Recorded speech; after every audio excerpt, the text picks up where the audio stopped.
السلام علیکم، میں ہوں وکیل الرحمان، اور آج کا جو ہمارا ٹاپک ہے وہ بھی حدیث کے حوالے سے۔ حدیث کے آج خبر روایت کی تیسری تقسیم پڑھیں گے جو راویوں کی صفات کے اعتبار سے ہے۔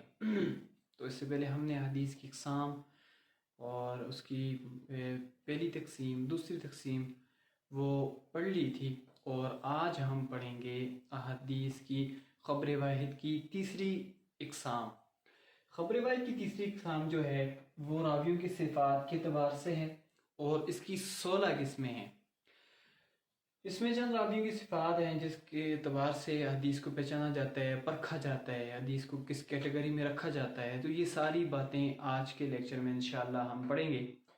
تو سب سے پہلے لیکچر شروع کرنے سے پہلے اگر آپ لوگ ہمارے چینل کے اوپر نئے ہیں تو ہمارے چینل کو ضرور سبسکرائب کریں، اور ساتھ آپ بیل آئیکن کو بھی ضرور دبائیں تاکہ ہر نئے آنے والی ویڈیو آپ تک پہنچ سکے اور جس سے آپ کو فائدہ پہنچے۔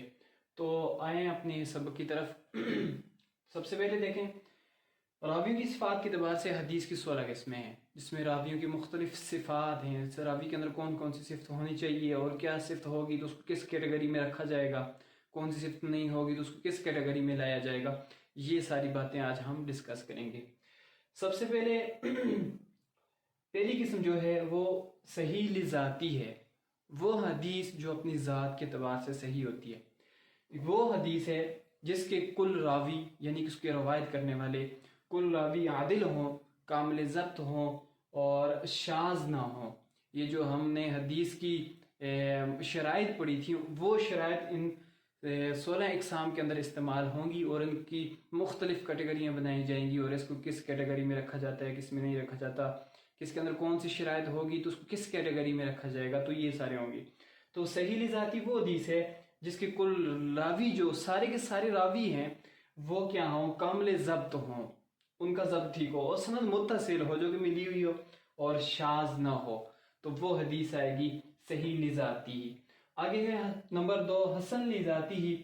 حسن لذاتی وہ ہے جس کے اندر صرف ایک جو ہے صفت نہیں پائی جاتی ہو، صرف ضبط اس کا ناقص ہو۔ جس کے راوی کا ضبط ناقص ہو تو اس حدیث کو کہیں گے حدیث حسن لذاتی۔ نمبر 3 ہے ضعیف حدیث۔ وہ حدیث ہے جس میں صحیح اور حسن، یہ جو دو اس میں چار شرائطیں حدیث کی ہم نے پڑھی تھی، اس کو جو ہے جن کیٹیگری میں رکھا تھا ہم نے، وہی آپ نے اپنے ذہن میں رکھنی ہے۔ وہ 4 صفات جو ہیں کامل ضبط ہو، اور جو ہو راوی کامل ضبط ہو، سند متصل ہو، اور شاذ نہ ہو، اس کے اندر علت نہ ہو، تو یہ باتیں ہم نے پڑھی تھیں جو اس کی شرائط تھیں۔ تو وہ شرائط جس میں صحیح کے اندر جو شرائطیں ہیں وہ، اور حسن کے اندر جو شرائطیں ہیں نہ ہوں، تو وہ حدیث کیا کہلائے گی، ضعیف حدیث کہلائے گی۔ اور اس کے بعد نمبر 4 پہ ہے صحیح لغیری۔ اس حسن لذاتی کو کہتے ہیں جس کی سند متعدد ہوں، یعنی کہ اس میں ایک جو جس راوی کا ضبط ناقص ہو اور اس کی سندیں متعدد ہوں، یعنی کہ بہت تعداد کے اعتبار سے بہت زیادہ سندیں ہوں، تو اس کو کہیں گے صحیح لغیری۔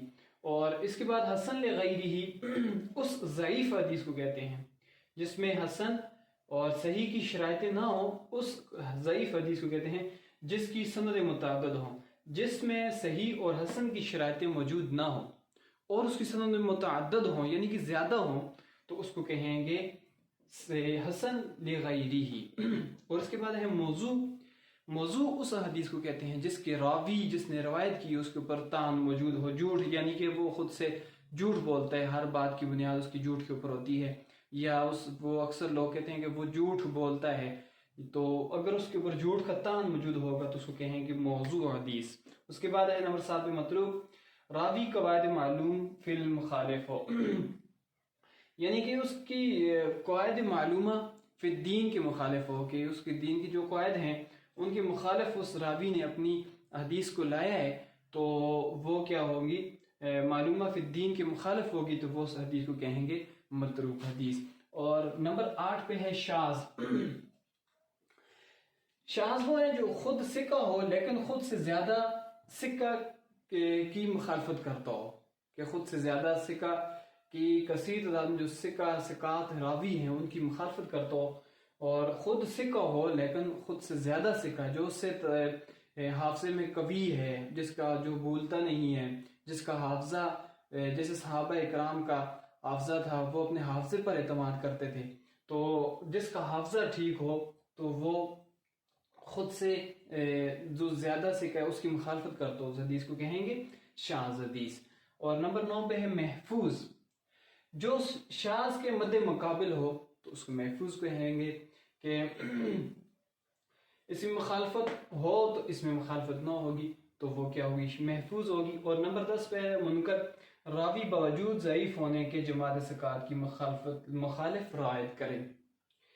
منکر جس کا راوی باوجود ضعیف ہونے کے، جو ہم نے ضعیف حدیث پڑھی تھی جس میں صحیح اور حسن کی شرائط نہ ہو، وہ حدیث ضعیف ہے، کہ خود ضعیف ہونے کے باوجود بھی وہ خود سے جو ثقہ راوی ہے ان کی مخالف روایت لے کے آئے تو اس کو کہیں گے منکر حدیث۔ اور نمبر 11 پہ ہے معروف، جو منکر کے مد مقابل ہو، جیسے ہم نے پڑھا جو شاذ کے مد مقابل ہو محفوظ، اور جو منکر کے مد مقابل ہو معروف۔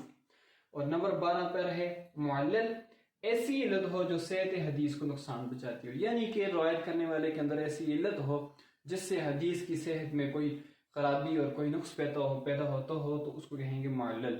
اور نمبر 13 پہ ہے مضطرب، سند یا متن میں اختلاف ہو، کہ اس کی سند میں اختلاف ہے، بیچ میں سے کوئی راوی جیسے صحابہ اکرام سے رسول اللہ علیہ وسلم اور رسول اللہ علیہ وسلم سے صحابہ، صحابہ سے تابعی، تابعی سے تبع تابعی، تو اس میں سے کوئی ایک تابعی یا تبع تابعی اس میں سے نہ ہو، تو ایسی حدیث جس کی سند یا متن میں اختلاف ہو اور اس کا متن بھی اس کو اور ہو اور اس کی سند میں بھی مختلف ہو تو اس کو کہیں گے مضطرب۔